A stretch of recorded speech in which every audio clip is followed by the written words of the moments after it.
వైజాగ్ లో జూలై 24న BNR golden diamonds opening సందర్భంగా మెగా ఆఫర్స్. ఏదేమైనా ఈ 1.5 ఇయర్‌లో కూటమి ప్రభుత్వం దగ్గర నుంచి వస్తున్నటువంటి కూటమి ప్రభుత్వం మీద వస్తున్నటువంటి విమర్శలనేటువంటివి వస్తున్నాయి. చాలా విషయాల్లో వస్తున్నాయి. గతంలో అద్భుతాలేవో జరుగుతాయని ఆశించారు. సింపుల్‌గా నేను చెప్తున్నా. అద్భుతాలేవో జరుగుతాయని ఆశించారు. అద్భుతాలు ఎలా జరుగుతాయి అన్న? ఇప్పుడు అమరావతి విషయంలో అమరావతి దగ్గర ఉన్న అమరావతిని డెవలప్ చేయడానికి అవసరమైనటువంటి చర్యలు ఇమీడియట్‌గా తీసుకుంటున్నారు. అంతవరకు ఓకే. కానీ మీరే వేస్తున్నారు కదా డైలీ. రెండవ మీ కేశవ ఆయన పేరేంటి? కేశవ ప్రతి గంటకి వేస్తుంటాడు ఆయన. అవునవును. రెండవసారి మళ్ళీ భూసేకరణ 50,000 ఎకరాల భూసేకరణ అనేటువంటిది అవసరమా? దాని వల్ల రియల్ ఎస్టేట్ కుదేలైంది అనేటువంటిది అక్కడ మొత్తం దెబ్బతిన్నది. అమరావతి భావితరాల కోసం కానీ రియల్ ఎస్టేట్ ఆపర్సుల కోసం కాదన్న.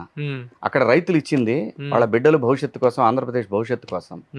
ఎందుకు అవసరం అంటే ఈ సమీకరణ అనేది, భూ సమీకరణ అనేది అంటే ఇంతకుముందు ఇచ్చిన పద్ధతిలోనే భూమిని తీసుకోవటం రైతుల దగ్గర నుంచి. ఎందుకనంటే అన్న, మీరు కొత్త సిటీలు ఈ దేశంలో నయా రాయ్పూరును ప్లస్ అది చండీగఢ్ మనం చూస్తున్నప్పుడు, నేను చిన్నతనంలో మొదలైన చండీగఢ్, ఈ రెండింటికి ఒక సారూప్యత ఏంటంటే, ఒకటేంటంటే చండీగఢ్ లోపం ఏంటంటే ఇన్ఫ్రాస్ట్రక్చర్ లేదు అక్కడ. ఇన్ఫ్రాస్ట్రక్చర్ అంటే ఏంటన్నా, రోడ్స్ కరెక్ట్గా, అలాగే ఫ్యూచర్ రోడ్స్, ఇప్పుడు రోడ్స్ కాదు, ఫ్యూచర్ రోడ్స్, అలాగే మన ఎయిర్పోర్టు. ఇంత పెద్ద క్యాపిటల్ సిటీకి ఒక ఎయిర్పోర్ట్ క్యాపిటల్ సిటీలో లేకపోతే ఇంటర్నేషనల్ కనెక్టివిటీ. ఇప్పుడు మీకు ఎగ్జాంపుల్, నేను ఎన్నో రోజుల నుంచి మొత్తుకుంటున్నది ఇది జనంతో ప్లస్ రాజకీయ నాయకులతోటి. బాస్, ఇవాళ దుబాయ్ మళ్ళీ ప్రపంచాన్ని ఒకసారి ఆలోచించుకోమని చెప్తుంది. ఒక చిన్న యుద్ధం వస్తే దుబాయ్ అల్లాడిపోతుంది. దుబాయ్కి ఆల్టర్నేట్ అయ్యే పరిస్థితి ఈ దేశంలో ఉన్న ఒకే ఒక సిటీ అమరావతి. అటు సౌత్ ఈస్ట్ ఏషియాకి కానివ్వండి, ఇటు వెస్ట్రన్ కంట్రీస్కి వెళ్ళటానికి కానివ్వండి, మిడిల్ ఈస్ట్కి వెళ్ళటానికి కానివ్వండి, అమరావతి పెద్ద హబ్ అయ్యే అవకాశం ఉంది విత్ ఏవియేషన్. ఎందుకంటే ఈ దేశంలో వాటిని ఏమంటారంటే దాన్ని ఆ భాషలో చెప్పాలంటే, మన భాషలో మాట్లాడుకుంటే సర్వీసింగ్ సెంటర్. ఓ ఫ్లైట్ ఒక 16 అవర్స్ 14 అవర్స్ ట్రావెల్ చేసి 15 అవర్స్ ట్రావెల్ చేసి వచ్చిన ఫ్లైట్, దానికి సర్వీసింగ్ చేయాల్సిన పరిస్థితులు ఉంటాయి, రిపేర్లు వచ్చినవి ఉంటాయి, చిన్నవి ఉంటాయి. వీటన్నిటికి కూడా సెంటర్ ఏర్పాటు చేయాలనేది ఇప్పుడు చెప్పలేదు ఆయన, అప్పుడెప్పుడు 2014లో చెప్పినటువంటి అంశాన్ని నేను గుర్తు చేస్తున్నా ఇప్పుడు. సో ఖచ్చితంగా అక్కడ ఎయిర్పోర్ట్ కావాలి, స్పోర్ట్స్ సిటీలు కావాలి. ఇవన్నీ లేకపోతే నీకు ఇవాళ నువ్వు మీరు వేరే ప్లాట్ఫామ్ వేసింది, భారతదేశంలో వెళ్తున్న రాష్ట్రాలు ఏమిటి అనేసినప్పుడు ఆంధ్రప్రదేశ్ కూడా దానికి ఒక పొజిషన్ ఏర్పాటు చేసుకుంది. దాంట్లో ఆ పొజిషన్ ఏర్పాటు చేసుకున్నప్పుడు అక్కడ ఇన్ఫ్రాస్ట్రక్చర్ కంప్లీట్గా లేకపోతే, చేసిన దానికి ఇంత చేసి బిల్డింగ్లు కట్టేసి ఇవన్నీ చేసి మళ్ళీ హైదరాబాద్ నుంచో ఎవరో రావాలి, బెంగళూరు నుంచి రావాలి, మళ్ళీ వాడు ఇక్కడికి దాకా వచ్చి ఇవన్నీ కుదరదు. డైరెక్ట్ కనెక్టివిటీ 100% అన్న. ప్లస్ ఇంకోటి కూడా నేను నిజాయితీగా చెప్తున్నాను, ఇక్కడ 3 పంటలు పండే భూములు ఏమి లేవు ఈ సమీకరణలో. నాకు బాగా తెలుసు, నేను ఆ ప్రాంతం వాడిని కాబట్టి నాకు బాగా తెలుసు. మనకి ఒక 20-30 గ్రామాలు మాత్రమే బ్రహ్మాండంగా పండేటటువంటి భూములు గత సమీకరణలో ల్యాండ్ పూలింగ్లో జరిగినటువంటి వాటిలో ఒక 15-20 మాత్రమే గ్రామాలు మాత్రమే. అది కూడా కొన్ని వేల సంవత్సరాల నుంచి కృష్ణానది పరివాహక ప్రాంతం కావటం వల్ల బ్రహ్మాండంగా పండుతాయి. నువ్వు ఆ ఏరియాలో ఇల్లు కట్టుకుని మొక్కలు వేసుకున్నా కూడా నువ్వు ఆ మొక్కల మీద బతికేయచ్చు. అలాంటిది ఉంది. కానీ డ్యాములు కట్టినా, ఇలాంటి సిటీలు కట్టినా త్యాగాలు చేయాలి, తప్పదు. ఇది భావి తరాల కోసం చేసేది పనులన్నీ కూడా. సో ఆ సమీకరణలో ఎటువంటి అన్యాయమూ లేదు, రైతులకి మేలు జరుగుద్దే తప్ప ఏం కాదు. రియల్ ఎస్టేట్ ఎలా దేశానికి అభివృద్ధి అవుద్దన్నా? కాదు, ఎప్పటికీ కాదు. ఇన్ఫ్లేషన్ అది కారణం. అది ఒక అపార్ట్మెంట్ కానీ ఎస్ఎఫ్టీ 15,000 అంటానికి హైదరాబాద్ నగరంలో 15-20 అంటన్నా, దుర్మార్గం కాకపోతే. ఆంధ్రప్రదేశ్ పోతే అక్కడేమన్నా 7,000, 8,000, 10,000, అక్కడ పోతే 15,000. What the hell? భూమి లేకనా అందరికి కోపాలు వస్తాయి. ఒక విల్లా 25 కోట్లు 30 కోట్లు ఏంటన్నా? ఏంటిది? ఇప్పుడు ఇవాళ ఇంత డబ్బు పెట్టి తీసుకుని బ్యాంక్ లోన్లు తీసుకొని జీవితకాలం దానికి ఇచ్చేయాలా? ఇది చివరికి ఓల్డ్ అయిపోద్ది, ఓన్లీ గ్రౌండ్కే వాల్యూ ఉంటుంది. ఇదంతా నేను అనేది, ఎప్పుడైనా సరే ఫ్యూచర్ని ఆలోచించి చేసేటట్టయితే ఇన్ఫ్లేషన్ పెరగకూడదు. పెరగకపోతే 40-50 ఏళ్ళ తర్వాత, ఒక 20-30 ఏళ్ళ తర్వాత తరాలు బాగుపడతాయి. మనందరం సంపాదించేది దేనికి? బిడ్డల కోసమే కదా. అదే చేస్తున్నారు అక్కడ, అక్కడే చెయ్యాలి. అక్కడ ఖచ్చితంగా మీరు చూడండి, సెంట్రల్ గవర్నమెంట్ ఫండ్స్ అన్నింటినీ జాగ్రత్తగా బ్రహ్మాండంగా వాడుకుంటుంది ఈ కూటమి ప్రభుత్వం. ఆ ఫండ్స్ని మీరు కనెక్టివిటీ, రైల్ కనెక్టివిటీ కనపడుతుంది, ఎయిర్పోర్ట్ కనెక్టివిటీ కనపడుతుంది. మీకు చుట్టుపక్కల మొత్తం కూడా ఒక 10 నేషనల్ హైవేస్ వచ్చేసినాయి లైన్లో.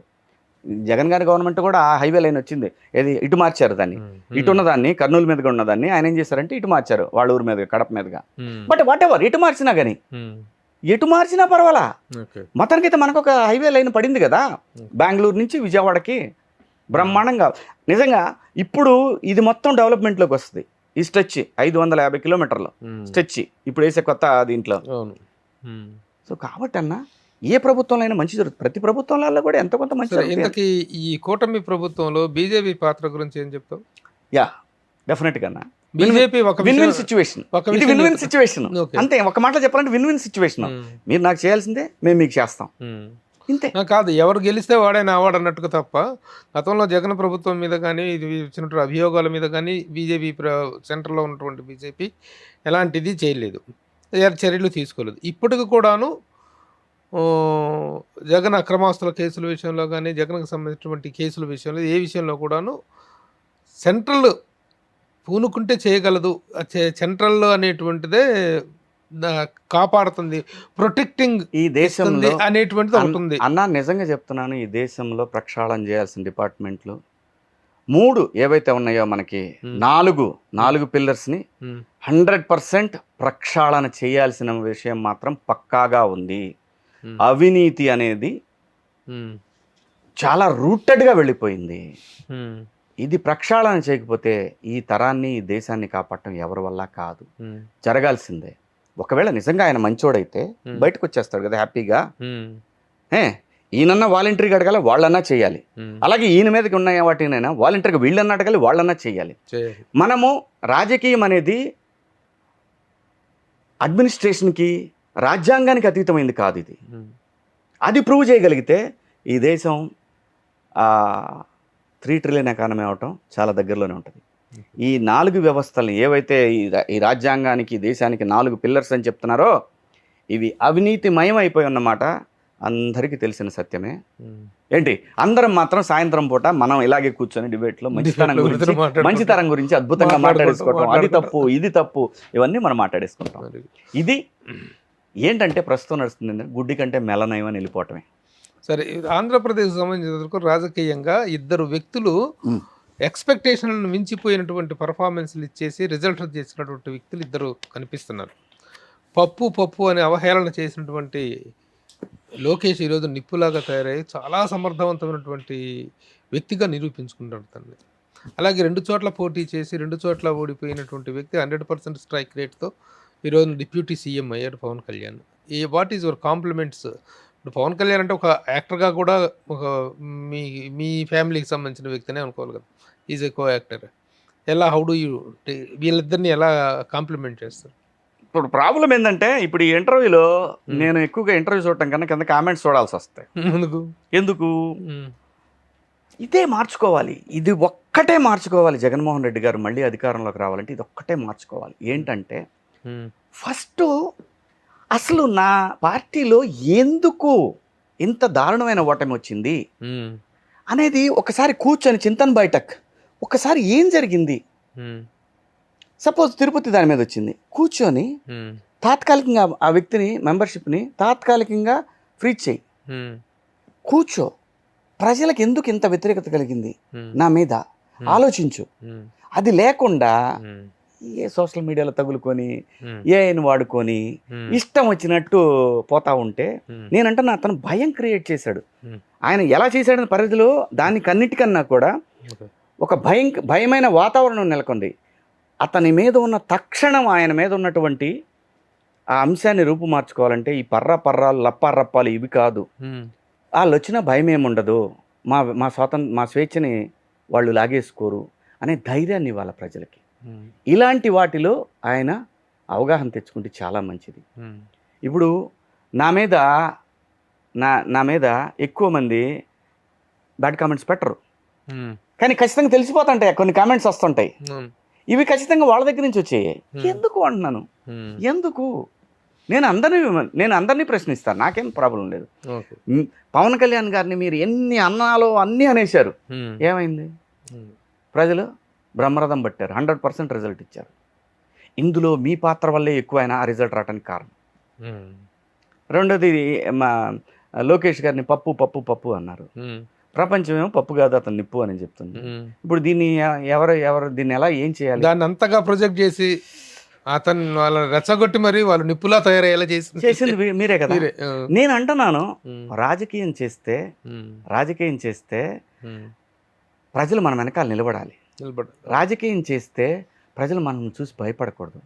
ప్రస్తుతం వైసీపీ గవర్నమెంట్లో వాళ్ళు ఏం చేశారు, అది ఆయనకున్న కేసులు ఇవన్నీ పక్కన పెడితే భయపడుతున్నారు. ఈ భయం నెక్స్ట్ ఎలక్షన్ మీద ఉంటుంది, ఖచ్చితంగా ఉంటుంది. ఈ భయం ఇప్పటికి పోద్దనుకో, అది పోగొట్టే పని చేసుకుంటే మాత్రం మళ్ళీ వాళ్ళు ఫైట్ చేసుకుని మళ్ళీ తిరిగి అధికారంలోకి రావాలి. కానీ ఇప్పటికీ కూడా అధికారంలో ఉన్నప్పటికంటే కూడా ఎక్కువగానే రియాక్ట్ అవుతున్నారు కదా. అదే కదా చెప్పింది ఇందాక పదం. ఆ భాష, రాజకీయ నాయకుడు మొండివాడు కాదు, అదే వచ్చింది సావు. ఇక్కడ మొండితనం చూపిస్తే సెట్ అవుతారు ఎవరైనా సరే, మొండితనం చూపించడు. అందుకే వద్దులే, మనకి ఎందుకులేని వదిలేసాం. మనం కూడా మనకి ఎందుకు శుభ్రంగా సినిమాలు చేసుకుని, మనకి భగవంతుడు ఇచ్చిన స్కిల్ నటించరాను అని చెప్పాడు, దాంతో పోదాం. కానీ ఈ సోల్కి ఏంటంటే బాధ, మనం ఇంత పేరు వచ్చింది, మనం ఎట్టగా వెళ్ళిపోతాం. రామారావు వెళ్ళిపోయారు, దాని తర్వాత చాలామంది వెళ్ళిపోయారు, మనం కూడా వెళ్ళిపోతాం, మన తర్వాత ఇంకా చాలామంది వెళ్ళిపోతారు. ఇవన్నీ జరుగుతాయి. At the end of the day ఎందుకు బినామీలు పరం చేయడం, ఎందుకు డబ్బు ఎంత సంపాదించినా ఏ రాజకీయ నాయకుడైనా బినామీల పేరు మీద పెట్టాల్సిందే. కోట్లు, ఇన్ని 100,000 కోట్లు సంపాదించిన ప్రజల కోసం చేయండి బా, నిలబడిపోతారు. మీ కొన్ని తరాలు చెప్పుకుంటాయి. ఎన్టీ రామారావు గారిని ఎలా చెప్పుకుంటారు? ఆయన కూడా ఇంకొక 10 ఏళ్ల తర్వాత మర్చిపోతారు. ఆయన కూడా మనకే మతి మరపు వచ్చింది, ఆ టైంకి ఆయన కూడా అసలు మర్చిపోతారు. కాబట్టి నా బాధ అంతా ఇదే. అందుకే నేను ఇది మాట్లాడే, మీరు సబ్జెక్ట్ తీస్తే నేను చాలా దూరం వెళ్తాను. అందుకే నేను కంట్రోల్ చేసుకొని. సుమన్ టీవీలో మీ పర్సనల్ అండ్ బిజినెస్ ప్రమోషన్స్ కోసం కింది నెంబర్కి కాంటాక్ట్ చేయండి.